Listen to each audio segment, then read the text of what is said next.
one in Alaska and a few over in London, but primarily a US-based organization, and have been experimenting with this area for 7 or 8 years, I suppose now, maybe as far back as 9. And one thing I do want to get into a little bit is I did learn probably over the last year or so that despite the efforts and the progression we'd made, I do think there was a certain amount of fragile nature to it that I probably underestimated when times got tough a little bit in the organization. So I kind of want to mention that as well.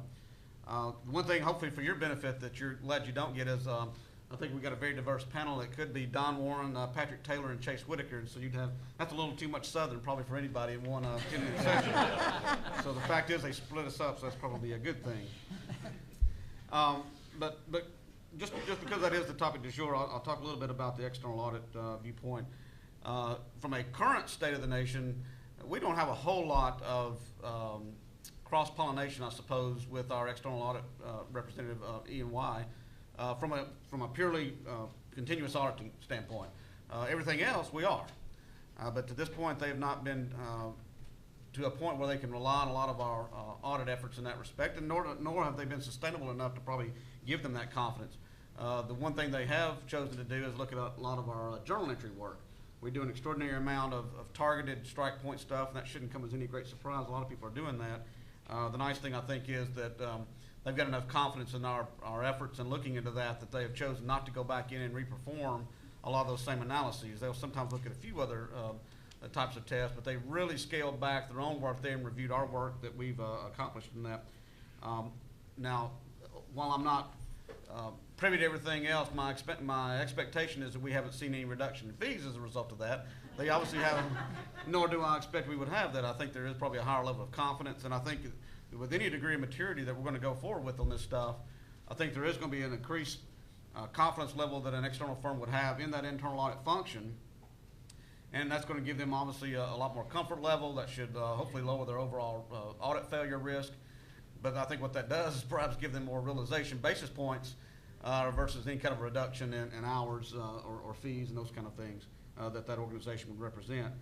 The other thing that we've had a back and forth with them a bit is on user access. Again, another tough point for any organization in a SOX world.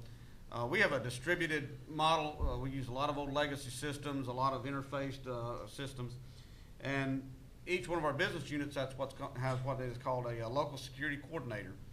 And we have pretty good rigor around development of templates and roles and so forth for all the individual employees in our facilities, but the one person who has the keys to the kingdom, of course, are the LSCs themselves.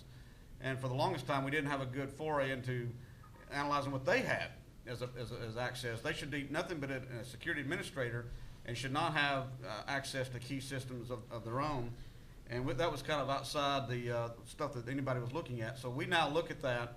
I think the numbers we wrote down here, we have about 700 of these folks across the organization. And as long as the system is up, and there's 18 hours out of 24 hours that you can do maintenance in some of our host systems. So we measure it every hour on the hour, so roughly 30 days a month or whatever. So that's something like 378,000 measurement points a month. And on average, we'll find about 10 instances a month where an LSC has granted themselves some access that was not supposed to happen, or at least it's something that we want to look at. And we can escalate that to a SOX reviewer and a chief financial officer of that business unit to figure out what exactly happened there. Was it an accident? And I think, Patrick, you were talking about the fact that maybe there's a corrective action may take place the following day or the following hour. So that's probably the test right now that we've got that is as close to real time as we've got. I mean, it's basically within a 60-minute window is you're going to be found out if you've escalated your own privileges. And that's gone a long way towards working with Ernst & Young to say that we've made strides in this area. We've all kind of agreed that's a deficiency for us. It's not a significant deficiency, but it is a deficiency that right now we're kind of keeping at that level. We're trying to figure out other ways to tackle that issue. But for now, they have looked at that work as well to kind of work with us on our control opinions.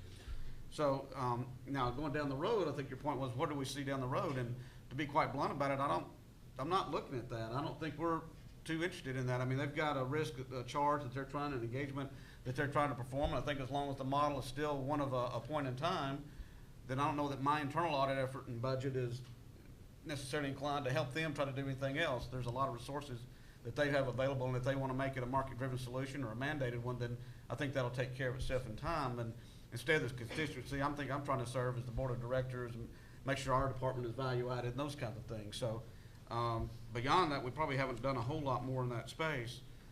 From a pure state of the nation standpoint, I alluded to this earlier about some of the tough times, I was hoping to be able to visually show this to you, but the one thing we did 2 or 3 years ago that I think really put some good structures, I enabled about 25 people, I guess it was, in our department. We have a department size of 140, and we had about 25 people with some degree of involvement with our continuous audit initiative. And that was just really taking this thing a light year ahead. It became less about the stuff that I was leading and working with a couple of people and trying to make it homogenize in the department, have everybody have a little bit of skin in the game. And all was going well. Then last year, we're no different than anyone else. We had some tough times, some tough economic decisions to make. We not only had we had pretty good cash flow going, but had a slowing business.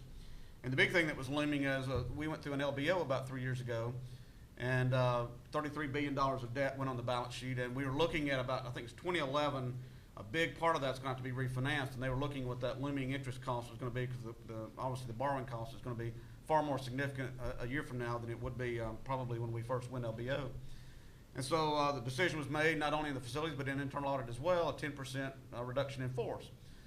So while that was absorbed somewhat within our department, the challenge became that 10% reduction in force in our department became about a 2/3 reduction in force on my team.